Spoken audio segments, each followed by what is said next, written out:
Hello viewers, কিভাবে Windows 10 এর junk ফাইলগুলো ডিলিট করতে হয় তা এই ভিডিওতে দেখব।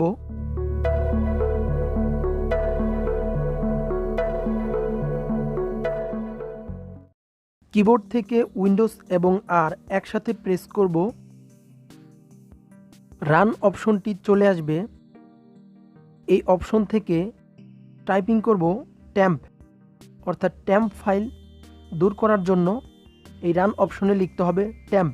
লিখে ওকে করার সাথে সাথে এরকম একটি আইকন চলে আসবে। এখান থেকে কন্টিনিউ করতে হবে।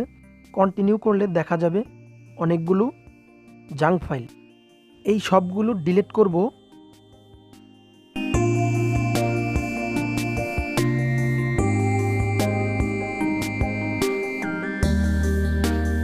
এরপর আবার একই উপায়ে রান অপশনটি ওপেন করতে হবে এবং এখানে টাইপ করতে হবে %temp%।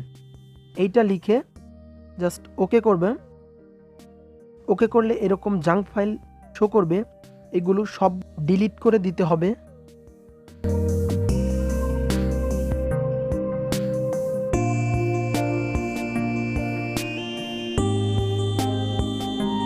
আবার একই নিয়মে রান অপশনটি ওপেন করতে হবে এবং এইখানে টাইপ করতে হবে প্রিফেটচ, PREFETCH।